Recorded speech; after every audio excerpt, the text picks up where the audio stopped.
Բարև ձեզ, այսօր մեր տաղավարում է Հայաստան խմբակցության պատգամավոր ՀՅԴ Գերագույն մարմնի ներկայացուցիչ Իշխան Սաղաթելյանը։ Պարոն Սաղաթելյան, բարև ձեզ, շնորհակալ եմ մեր հրավերը ընդունելու համար։ Բարև ձեզ, շնորհակալ եմ հրավերի համար։ Պարոն Սաղաթելյան, վերջին օրերին երկրորդ նախագահի ասուլիսը շատ է քննարկվում, իշխանությունը կրկին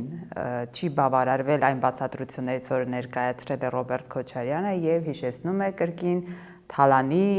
մասին, Քոչարյանի տարիներին սպանություններ ինչ-որ ցուցակ է ներկայացնում եւ կարծես թե ամբողջ թիմով լծվել են այս օրերին Քոչարյանի դեմ քննադատության ալիք գեներացնելով։ Ինչն է մտահոգում, եթե իշխանությունը կարծում է, որ երկրորդ նախագահը քաղաքականապես իրենց մրցակից չէ, հասարակության կողմից չունի վստահություն, այս քննադատության ալիքը ինչի համար է։ Գիտեք, սա վերջին օրերի պատմություն չի, ընդհանրապես նախորդ 7 տարիներին այն ինչ որ կատարվել արել են, վերջի 1 ամսվա ընթացքում ավելի են սրվել շատ պարզ եւ հասկանալի պատճառով։ Իրանք այլևս չեն կարողանում խաբել եւ մոլորեցնել ժողովրդին։ Բոլոր սոցիոլոգիական հարցումներով, նաեւ գետնի վրա դա երևում կորցրել են վստահությունը, այն որ մեր ժողովուրդն է որոշում, ժողովրդի իշխանություն 3 միլիոն վարչապետ, դրանք այլևս չկա, իրենք վաղուց մեր ժողովրդի հետ որևէ կապ եւ առնչություն չունեն, ժողովրդի գլխին միայն բերել են պատերազմ, կորուստ, ողբերգություն, հետո իրենք կապ չունեն մեր ժողովրդի հետ։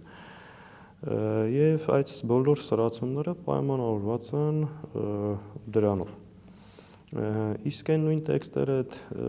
Թալան, չգիտեմ, այս հոկտեմբերի 27, մարտի 1 եւ այլ մարդիկ հասկացել են, որ դրանք ընդհանրապես թեզեր են եղել իրենց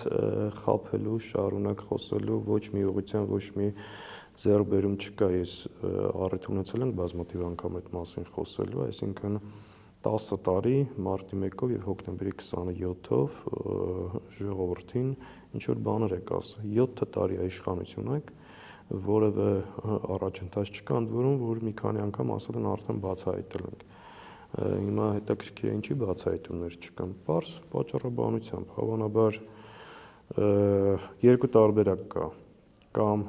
քննել են, դուրս են եկել իրենց տերերի հետքի վրա եւ դրանով հասկացել են, որ պետք է դադարեցնեն, կամ էլ քննել են, արդյունքում հասկացել են, որ այն ինչ որ խոսել են հանրային կերպով, այդ ամեն ինչը սուտ է։ Ու սենց բազմաթիվ հարցերի հետ կապված, այսինքն այդ թեզերը իրենց անհրաժեշտ է մեր ժողովրդին խաբելու, մոլորեցնելու, հերթական անգամ ատելությամբ, վրեժխնդրությամբ կերակրելու համար, բայց կարծում եմ անգամ չի ստացվի։ Ամեն անգամ իրենք ավելի շատ վրդովում են եւ Նիկոլ Փաշինյանը բավականին նյարդային է դառնում, երբ խմբակցությունը խոսում է կոռուպցիայի մասին։ Կոռուպցիայի թեման Ռոբերտ Քոչարյանը այսպես պատկերավոր ասաց, որ այս իշխանությունը դարձել է կոռուպցիայի Էյնշտեյն, այսինքն այդ թեման ինչի է վրդովեցնում իշխանությանը այն չափով ավելի շատ քան մյուս թեմաներ, այսինքն իրենք իսկապես կոռուպցիայի հետ կապված մեծ, այսպես գործարքների մեջ են։ Գիտեք, իրենց երկու թեմա կա, որ հունից հանում է։ Դա ժողովրդավարությունը եւ արդարության մասին, այսինքն կոռուպցիայի մասին նաեւ խոսել է, որովհետեւ դա եղել է իրենց հիմնական եւ գլխավոր թեզերի եւ ըստ էության իրենց իշխանության հիմքը եղել է դա, այսինքն ժողովրդավարություն եւ արդարություն, պայքար կոռուպցիայի դեմ։ Հիմա պարզվում է ոչ միայն ժողովրդավարություն չկա, այլ իրենք այնքան հեռու են այդ ամեն ինչից, տոտալ գնում են բռնապետության, սա նաև հունից հանում է բնականաբար իրենց եւ նաև կոռուպցիան։ Այսինքն իրենց գլխավոր հիմնական հենասյուները այլևս զրոյացված են եւ ոչնչացած։ Դրա համար երբ որ մենք խոսում ենք փաստերով, շատ կոնկրետ հարցադրումներ ենք անում, կոնկրետ փաստեր ենք հրապարակում, այս հարցերին պատասխանելու փոխարեն հերթական հիստերիկան, հերթական ջղաձգումները, լաչառությունը, որտեղ ուրիշ բան չունեն այլևս ասել։ Սարանով է պայմանավորված իրենց այս թեմաների նկատմամբ զգայունություն։ Ալեն Սիմոնյանն ասում է, որ Ռոբերտ Քոչարյանը ոչ թե պետք է խոսի, այլ բանտում պետք է լիներ։ Երբ որ իշխանությունը նման հայտարարություն է անում, սա ինչի մասն է փաստում։ Եթե պետք է բանտում լիներ, ինչու՞ չէ, եթե ձեր իրավապահ համակարգը ճիշտ է աշխատում։ Եթե ազատության մեջ է, նշանակում է իրենց թեզերն են կամ մեղադրանքներն են անհիմն, այսինքն այս հայտարարությունը, երբ որ արվում է իշխանության կողմից, որ կողմից էլ մոտենում ենք, մեկ այլ ուղղությունը խոցելի է դառնում։ Գիտեք, սրանք մինչև հիմա 7 տարի իշխանությունը շարունակում են իրենց պայել անպատասխանատու ընդդիմության պես։ Այսինքն ինչ է այդ ամեն ինչը նշանակում, արդեն զզվելի է, ես անկեղծ չեմ հասկանում արժի ընդհանրապես մեկնաբանել իրենց այդ հիմարությունները, թե ոչ էլի։ Բանտը իրանց համար է, իրենք պետք է պատասխան տան այն ամեն ինչի համար, ինչ որ արել են մեր ժողովրդի ու պետության գլխին եւ չեմ կարծում, որ այդտեղ հայտնվելու համար իրենք շատ ժամանակ մնաց։ Ամեն մեկ առհասարակ իր արածի համար պետք է կրի պատասխանատվություն եւ կրելու։ Ու այս իշխանությունը այն ինչ որ բերել է մեր երկրի պետության եւ ժողովրդի գլխին, հաստատ դա չեն կարող մարսել, որովհետեւ սրա բերած աղետները, հետևանքները, ողբերգությունը ունի շատ մեծ ծավալներ։ Վերջին ազգային ժողովի նիստերի ընթացքում լարվածությունը երբ որ մեծանում է, իշխանությունից քննադատություն է հնչում, որ այս ամենը արվում է, որպեսզի ընդդիմության թալանը, իրենք թալանածը պաշտպանեն կամ հակա, այսպես գործողություններ են անում, որպեսզի այդ ձևով ցույց տան հանրությանը, որ իրենք ճիշտ են։ Թալանի պաշտպանությամբ եք զբաղված սրելով ազգային ժողովում իրավիճակը։ Այս հերթական իրաց թեզերի մեջ է տեղավորում։ Հասարակությունը շեղելու, գիտեք, արդեն զզվելի է 7 տարի թալան։ Այդ թալանի մասին, որ խոսում են, հայտնի անուններ կա, չէ՞, մեր երկրում, հայտնի օլիգարխներ, իշխանության հետ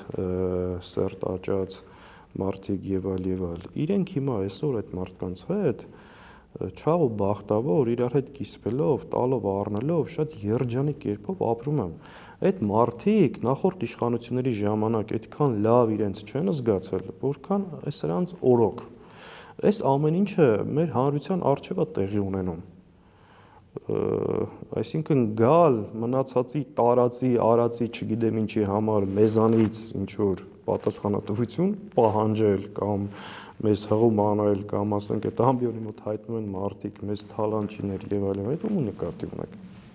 Դու թալան չինել եք դուք, դրանց հետ լափողնելու եք դուք, մի քանի անգամ ասել են։ Դրա տեղը իմացողի, չվերցնողի, իրանց հետ փայաբաժին մտնողի, չգիտեմ, այսինքն իրար հետ թող իրանց հարցերը լուծեն, իրանք վաղուց նույնացել են իրանց հետ։ Այս ընդհանրապես մեր ժողովրդին նորից եմ ասում, խափելու, կերակրելու այդ վրեժխնդրության, պատելության վերջ ինչքան կարելի է 7 տարի իշխանություն եք։ 7 տարի։ Նիկոլ Փաշինյանը ավելի շատ է ղեկավարել, իհարկե այդ ղեկավարելը ճակերտների մեջ, քան Լևոն Տեր-Պետրոսյանը, հասկանում եք։ 7 տարի իշխանության ես թալանել էին, հետ վերադարձնեիր, անարդարություն կար, վերականգնեիր, ինչքան կարելի է, ինքը վերջացածի մեկն է, այսինքն փորձում են սրանով, գոնե առնվազն այն մարդիկ, ովքեր դեռ մոլորության մեջ են, ում դեռ հնարավոր է խաբել, փորձում են այս թեզերով խաբել։ Ու շատ པարզ տրամաբանությամբ իրանք իրականում ինչ են անելու։ Իրենց հաջորդ ընտրարշավը շարունակելու է նույն թեզերի մեջ։ Ժորժ ջան, գիտեք ինչ կա, այսքան գումարներ կախել ենք դատարանում, այսքան միլիարդ պետքա հետ բերենք եւ այլ, տվեք մեզ եւս մեկ անգամ մանդատ, որպեսզի վերջնականորեն այդ գողացված գումարները վերադարձնենք։ Այսինքն այս ամբողջ իրենց այս տրամաբանությունը ու սրան էլ միացնելու են իրական Հայաստան եւ այլ, փորձեն հերթական անգամ ժողովրդին խաբել, բայց չեմ կարծում մեր հասարակությունը եւ ժողովուրդը այս անգամ եւս ինչպես նախորդ երկու դեպքերում կարա տեղիք տա ստին եւ կեղծիքին եւ թույլ տա որ սրանք վերարտադրվեն։ Այսինքն կարծում եք, երբ 21-ին խաղաղության օրակարգն էր, աշխատեց եւ քվեներ ստացան։ Մենակ խաղաղությունը չէր, զուգահեռ էր։ Իրենք մարդկանց վախեցնում էին պատերազմով տեղ առաջարկում էին իբրև խաղաղության օրակարգ, որը բերեց միայն պատերազմ եւ կորուստներ, նույնիսկ Արցախյան 20 թվականի պատերազմից հետո։ Եվ երկրորդը կրկին են հիշում եք մուրճը թալանը ետ բերելու։ Այսինքն երկու հիմնական բան է 21 թվականին խոստացել մեր ժողովրդին. խաղաղություն, որից հետո տեղի ունեցել Արցախում ցեղասպանություն, էթնիկ զտում, թշնամի ներխուժել է Հայաստանի ինքնիշխան տարածք, ունեցել ենք 22 թվականի սեպտեմբերի 1-օրյա պատերազմը 200-ից ավելի զոհեր, այսինքն խոստացել է խաղաղություն, տեսեք տեղի ինչ է բերել։ Հաջորդը խոստացել է թալանի վերադարձ, արդյունքում ինքը եւ իր շրջապատի թալանչիները ավելացել են եւ որևէ բան չի կարողացել հետ վերադարձնել, որովհետեւ ինքը վաղուց շատերի հետ փայ է, չի էլ վերադարձնելու։ Այսինքն էլի գլխավոր երկու թեզը զրոյացել է։ Հիմա ինչ պետք է գտնի մեր ժողովրդին խաբելու պատերազմով այլևս չի կարող, որովհետև պատերազմի բարձրության սիմվոլը ինքն է։ Թալանով այլևս չի կարող, որովհետև գլխավոր թալանչին ինքն իր շրջապատն է։ Ժողովրդավարությամբ չի կարող, որովհետև փորձում է դառնալ բռնապետ։ Չունի ինքը այլևս չունի նոր թեզեր մարդկանց խաբելու եւ դրանով է պայմանավորված իրենց այսպես կոչված ագրեսիան, լեկտիվությունը եւ բավվածքը մենք էլ շատ ըմբռնումով ենք մոտենում իրենց այս։ Հիմա իշխանության ախտորոշումը կա, ընդդիմության մի հատվածն էլ ասում է, տեսեք, դուք էլ եք ընդունում, որ իշխանությունը այլևս իզորու չի ոչ մի բան անելու նորմալ, ամեն ինչ հստակ իշխանության հետ, եկեք իմպիչմենտ հայտարարենք այս իշխանությանը, անվստահություն հայտարարենք, ձեզ դիմել են, Հայաստան խմբակցության հայտարարությունը հայտնի է, Ռոբերտ Քոչարյանը եւս իր տեսակետը հայտնեց, սակայն այս անգամ էլ ձեր ընդդիմադիր գործընկերներն են ձեզ հետ անհամաձայնություն ունեն ձեզ հետ եւ օրինակ 3 Սերժ Սարգսյանը հակադարձելով Ռոբերտ Քոչարյանին ասում էր ինչ է 2021 թվականի ընտրություններին մասնակցել է եւ հայտարարել որ գրելու ենք լուրջ է հիմա իմպիչմենտը անլուրջ է ինչու է անլուրջ պարոն Սաղաթելյան Նայեք, նախ ստեղ ուզում եմ հստակություն լինի, մենք չենք ասում իմպիչմենտի գործընթացն անլուրջ, ընդհակառակը։ Մենք ասել ենք սա շատ լուրջ գործընթաց է, բայց այն ինչ որ կատարվում է, անլրջացնում է այդ process-ը։ Այստեղ շատ կարևոր է սա հասկանալ, մենք երբեք չենք ասել, որ իմպիչմենտի գործընթացը անլուրջ է, ընդհակառակը մենք ասել ենք, այո, իշխանապողության հիմնական գործիքներից մեկը դա է եւ հնարավորության դեպքում պետք է դրանից օգտվել։ Եվ այս տարբերությունը պետք է հստակ լինի։ Խոսքը գործընթացի անլուրջ լինելու մասին չի, այլ այն ինչ որ տեղի ունենում է։ Ու երբ որ ես առաջին ասողներից մեկը եղել եմ ես, որ պետք չի այս կարևոր գործընթացը այս ճանապարհով եւ այս քայլերով անլրջացնել եւ կյանքը ցույց տվեց, որ հիմա այդ process-ը այն ինչ որ արվել է ու այն մեթոդներով ու այսօրվա տեխնոլոգիաներով անլուրջ է։ Ու ես դա ցավով եմ ասում որովհետև ես չեմ բացառում ինչ-որ իրավիճակ այս գործիքից լիարժեք օգտվելու, երբ որ դրա հաջողության հասնելու բավարար պայմանները կլինեն ու մենք ամեն ինչ պետք անենք, որ դա լինի, բայց վախենում եմ այս տեմպերով շարունակելու դեպքում,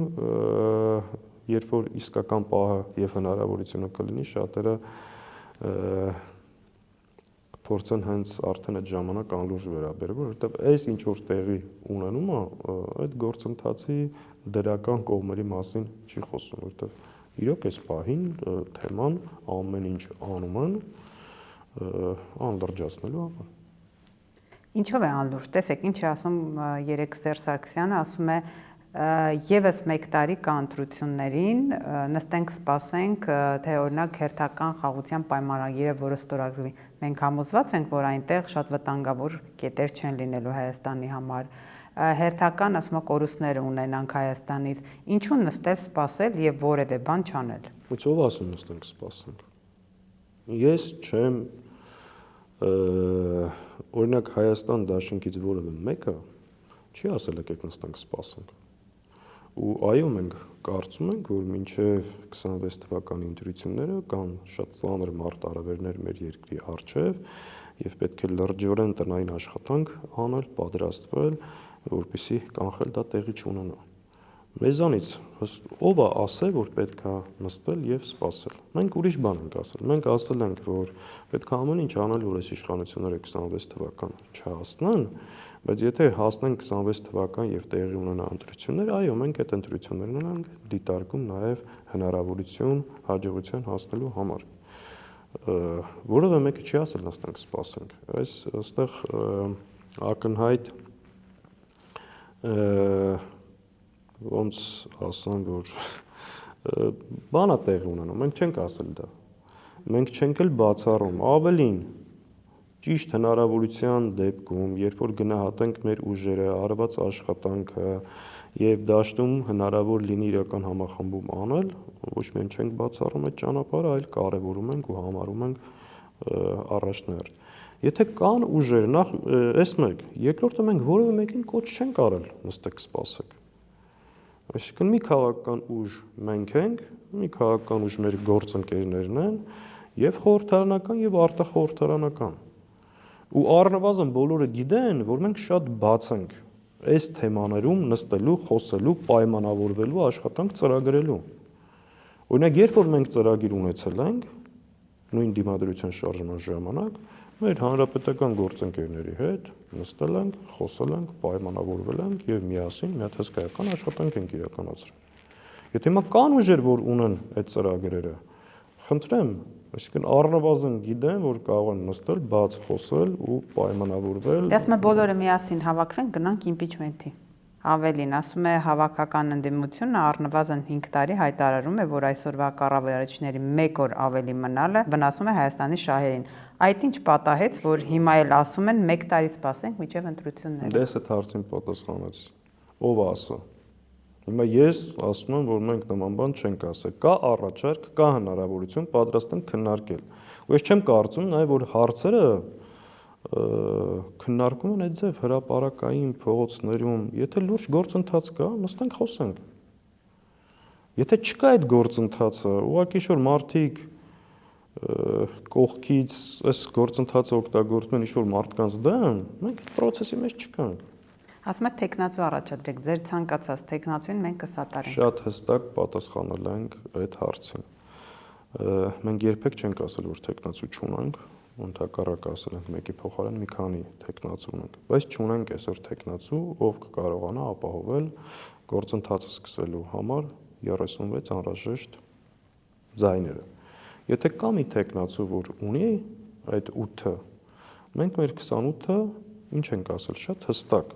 որ պատրաստ ենք ստորագրենք այդ տեխնացուին, նաև այնտեղ ավելացրել ենք, որ հաջողության հասնելու համար անհրաժեշտ է ժողովրդական ճնշում, քաղաքական պատասխանատվություն, այսինքն լուրջ գործընթաց կազմակերպելու անհրաժեշտ պայմաններ։ Հիմա առաջադրեցինք։ Ունենք այդ ստորագրությունը։ Փորձում են շատերի մոտ տպավորություն ստեղծվել, որ այսինքն այս ամեն ինչը Նիկոլի հեռանալը այս բային կախված է իմպիչմենտից, իսկ իմպիչմենտը որպեսզի հաջողվի Հայաստան խմբակցության 28 падգամավորից, բայց մոռանում են այդ հաջողության հասնելու համար պետք է 58 ստորագրություն, որը չկա։ Ինչով եք համոզված, որ օրինակ քաղաքացիական պայմանագրի падգամավորները այս անգամ չեն միանա ձեզ։ Գուցե միանան։ Շատ միամիտ հարցադրում է, էլի, այսինքն ներողություն սա ձեզ չեմ ասում, բայց պետք չի դա այդքան պրիմիտիվացնել, ինչով իրենց ամեն օրվա վարկու գծով, իրենց այս նախորդող ժամանակահատվածով, իրենց ճանաչելով, բայց դա չի նշանակում, որ առնվազն այս խոսքը այս պահի մասին է, բայց չի բացառվում եւ ընդհակառակը մենք համոզված ենք, եթե այն մասշտաբի ճնշումը լինի, որ կար 18 թվականին, այդ ճեղքը առաջանալու է իրանց մեջ, միանշանակ առաջանալու է։ Դրա համար եկեք մտածենք ոնց այդ համաժողովրդական ըմբզումը կազմակերպենք, ինչ քայլեր անենք, պատշաճ պատրաստվենք դրան։ Առանց դրա պարզա չէ, որ չի հաջողվելու, այսինքն անիմաստ այս գզվռտոցի իրար վրա գլորելու, թիրախավորելու, խփելու, այս ամեն ինչի իմաստը ո՞րն է։ Հիմա ես կարամ ասեմ, այս ամեն ինչի իմաստը առաջիկա խորհրդարանական ընտրություններն է, որ ամեն մեկ ուզում է այս դաշտում դիրքավորվի այն մյուսի հաշվին։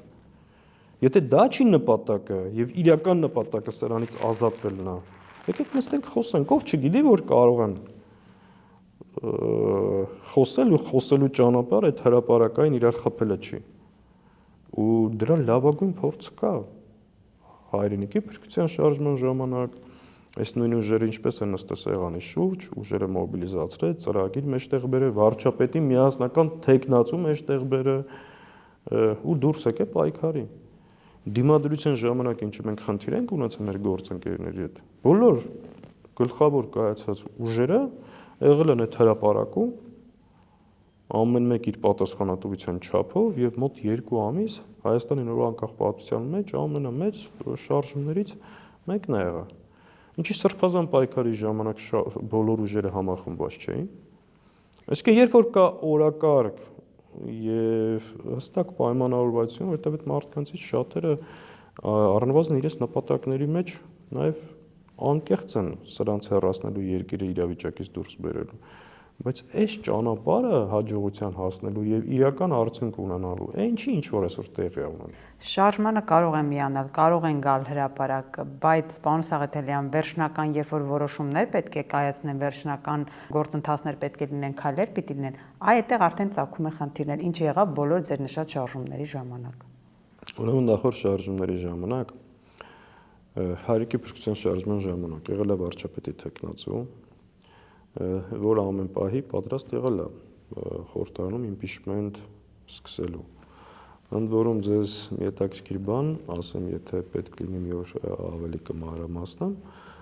նույն Էդմոն Մարուկյանի հետ լուրջ բանակցություններ ա տեղի ունեցել, որպեսզի խորհրդարանական ընդդիմությունը քվեարկի Վազգեն Մանուկյանին։ Մի օր առիթ լինի կմանրամասնեմ իրենք այդ ժամանակ իրենց ինչպես են պահել։ Այսինքն շարժման ժամանակ եղել է վարչապետի թեկնածու, փորձել ենք իմպիչմենտով մտնենք, բայց խորհրդարանում չենք ունեցել։ Դիմադրության շարժման ժամանակ մենք մինչև օգոստոսի 2-ը սահմանափակված ենք, որովհետև վարչապետ ընտրվելուց հետո 1 տարի չես կարող անվստահություն հայտնել։ Դա էր պատճառը, որ շարժման պիկին, ասենք, մայիսին մենք իմպիչմենտով չենք մտնում, որովհետև իրոք փողոց կար, քաղաքական ուժերը ունեին այդ համախոհությունը, բայց չեն կարող այդ նախաձեռնությամբ հանդես գալ, որովհետև այդ սահմանափակումը կար։ Ժամկետը լրանալուց հետո մենք ասեցինք մեր ուղղությունը ճանապարհես է, բայց հետո շարժումը չկարողացանք այդ ծավալը գեներացնենք։ Հայրենիքի սրբազան շարժման ժամանակ ձեր աչքի առջև եղել թարմա խոսել ենք բազմաթիվ անգամ ինչներ պատճառը։ Այսինքն մինչև հիմա այս գործընթացը չսկսելու համար երկու բան է խանգարել։ Հիմնականում չունենալով այդ համապատասխան ստորագրությունները, այո, պահը եղել է փողոցը ունեցել ենք, բայց չենք կարողացել դա ապահովենք։ Եթե փողոցով չենք կարողացել դա ապահովել, հիմա առանց փողոց ո՞նց ենք ապահովելու։ Եթե կա մարդ, որ ունի, այնքան ուժի ենք ասել, այնքան հստակ ենք ասել։ Եկեք խոսենք։ Հիմա Էդմոն Մարուկյանի մասին նախ Դե բանակցող էր ժամանակին։ Նախ երբ որ բանակցում եք, եթե փակագծեր չեք ուզում բացել, Մարուկյանը ինչ էր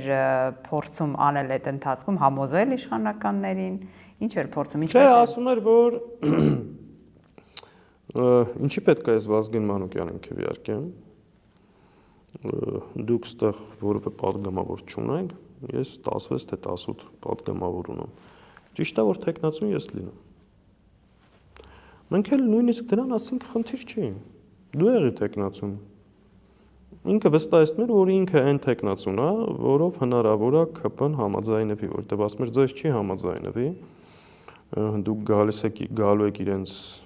լցնեք բանտերը, վերացնեք այս կոմենկում, իսկ իմ հետ հնարավոր է իրենք համաձայնության գան։ Մենք էլ ասել ենք, խնդրեմ, խոսիր։ Գնա խոսի, եթե կտեսնես այն կողմից ունես իրենք քեզ վստահում են, արի քննարկենք,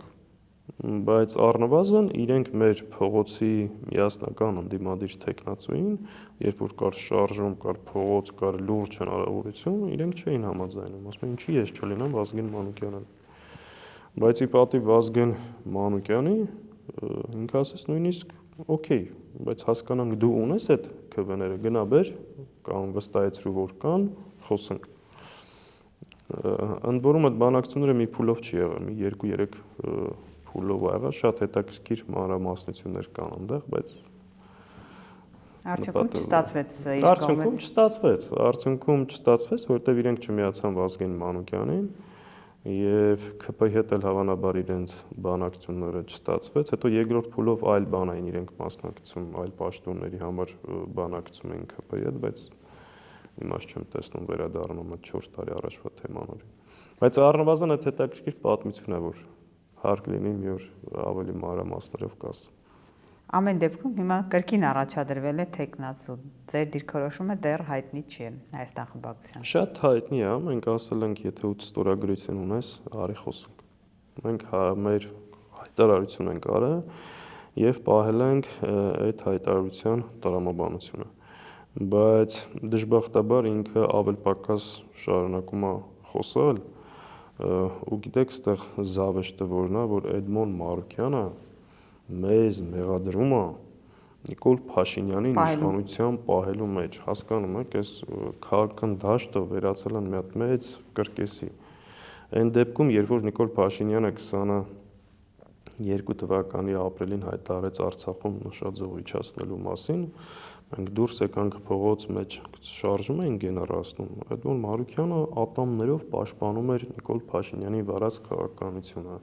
այդ թվում հետո 22 թվականի աշնանը Պրագայի հայտարարությունը ու բազմաթիվ բաներ։ Մենք այդ մասին չենք խոսում, բայց առնվազն ինքը պետքա ամաչի չխոսի այդ մասին։ Այսինքն իրոք մեկին մենք տարդ տվել ենք մեզ նման բան ասելու, թող մի հատ հետ նայեք 5 տարի, էլի, իրանց եւ մյուսների գործունեությունը ում էր։ Հիմա եթե չենք խոսում, չենք անդրադառնում, այդքանով հանդերձ ասել ենք հայտարարություն ենք արել, պաշտոնապես իրեն փոխանցվել է, որ երբ որ կունենաս, կգաս կքննարկենք մնացած հարցերը։ Այսինքն դրանից հետո հելնել ավել պակաս էլի, եթե սա ձեր համար առիթ ու հնարավորություն է մի քիչ ուշադրություն ձեր վրա հրավիրելու, շատ լավ։ Բայց առնվազն ձեզ նորմալ պահեք ու զուս պահեք ու չափերը մի անցեք, որովհետև ով մենք լավ գիտենք դուք ով եք, ինչ եք արել, հիմա ինչ դնենք ձեր այդ հարցազրույցները, դնենք այն, որ մենք փողոցում պայքարում ենք, ասում ենք Արցախը տանում են հայաթափման, դուք ինչ եք ասում։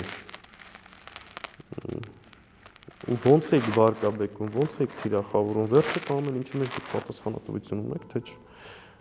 Այդքանով օքեյ,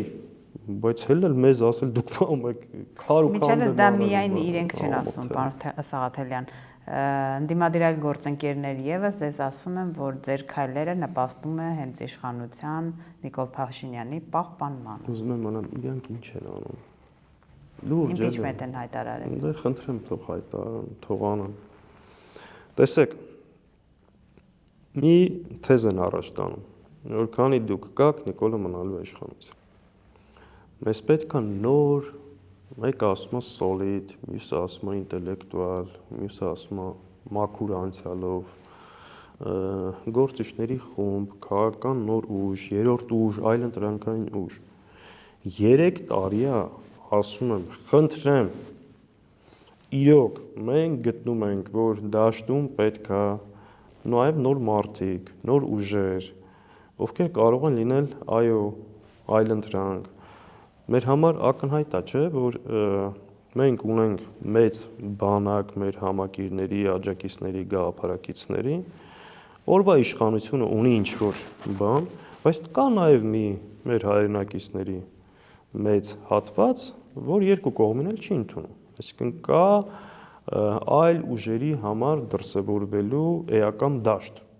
Մենք շատ ուրախ կլինենք, եթե քաղաքական դաշտում հայտնվի սոլիդ, ինտելեկտուալ, մաքուր անցյալով, ավելի վճռական, հրաշալի մի ուժ,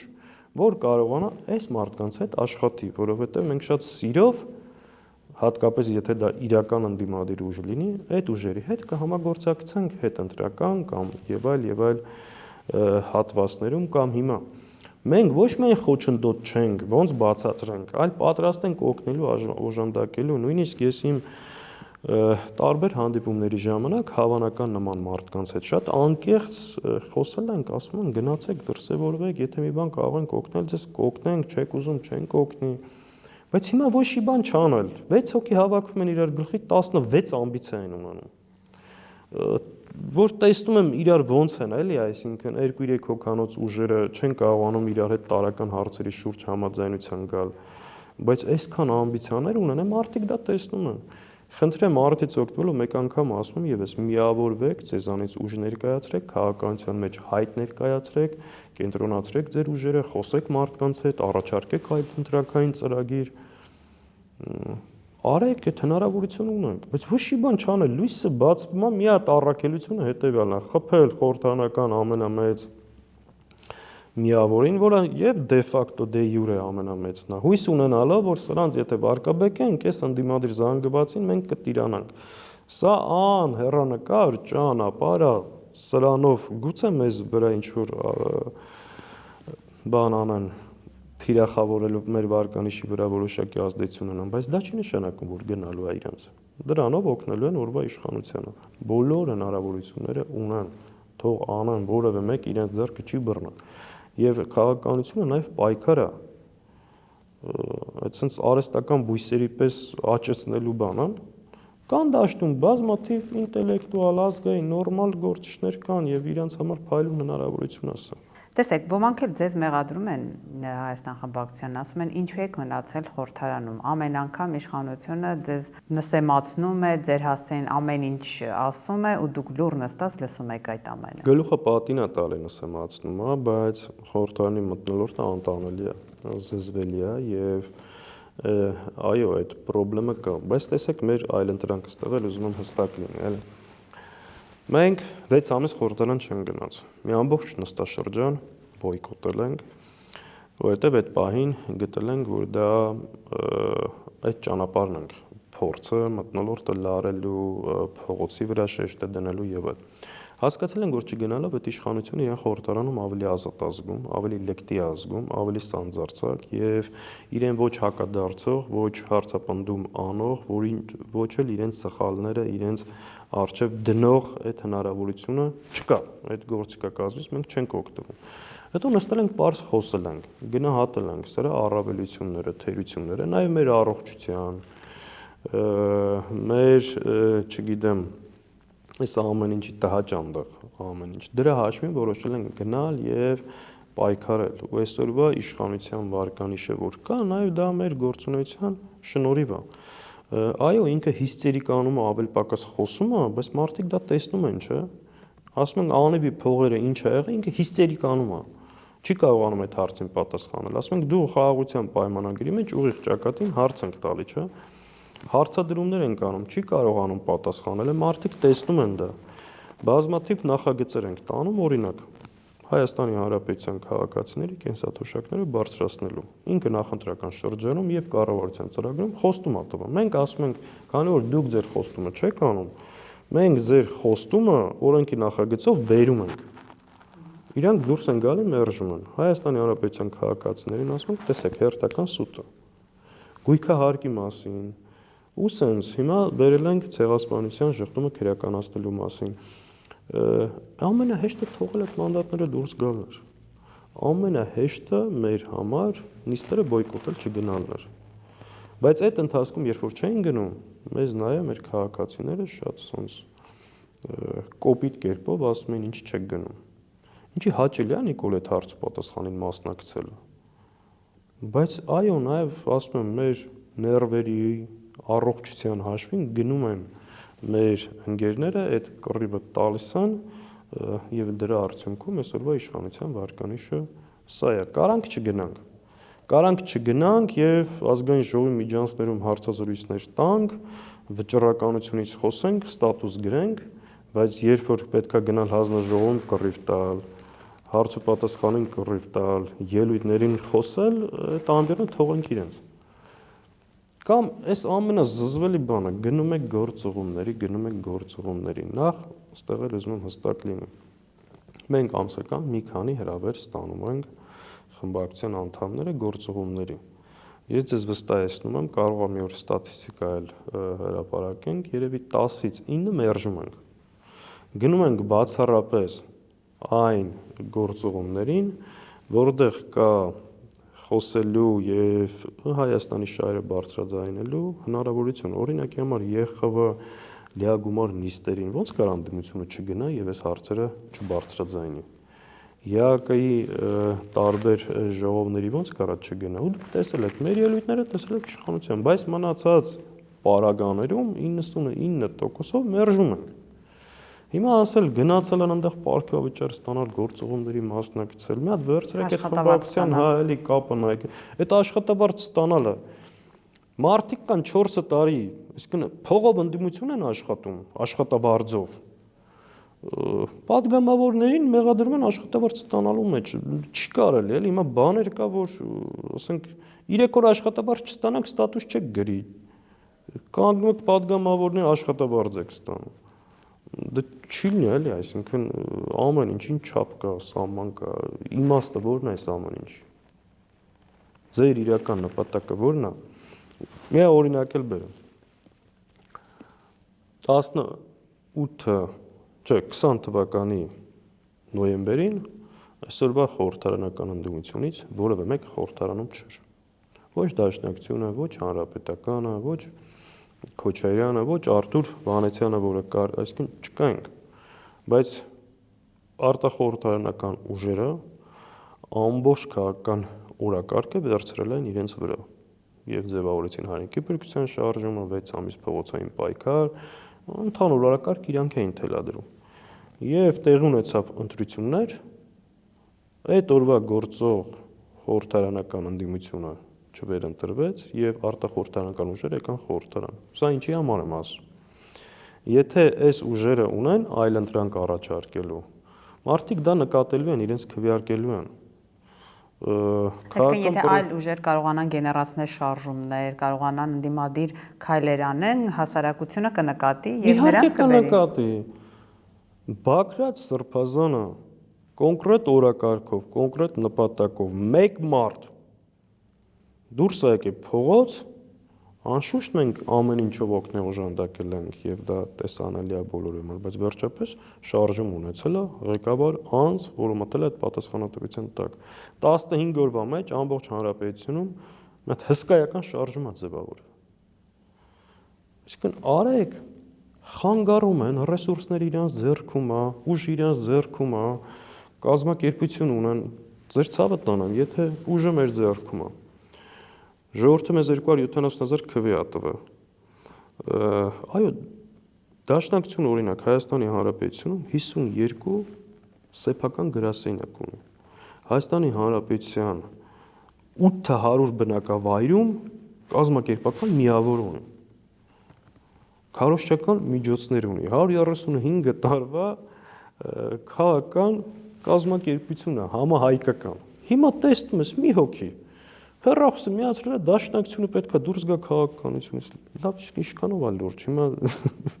դու ուզում ես մտնես քաղաքականության մեջ, ուզում ես հայտ ներկայացրու, պայքարի, կռիվ տուր, ծրագիր ներկայացրու, սա է ճանապարհը։ Մնացածը Նիկոլի ջրաղացին ջուր լցնելը։ Քանի որ Դաշնակցությունից խոսեցիք, պարոն Սաղաթելյան, արդեն քննարկվել է կուսակցությունում ինչպես եք մասնակցելու ընտրություններին։ Ոչ, չի քննարկվել, այդ որոշումը կայացնելու է Դաշնակցության Հայաստանի կազմակերպության գերագույն ժողովը, մեր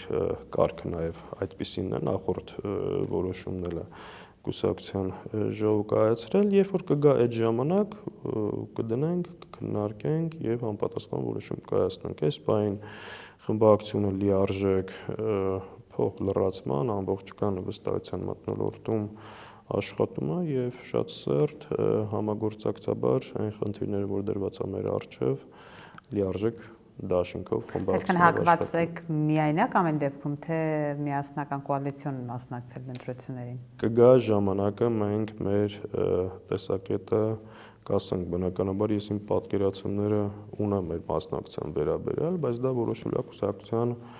ժողովը եւ նախորոք կարծիք ասելը չեմ կարծում, որ ճիշտ է։ Շնորհակալություն։ Ես եմ շնորհակալ։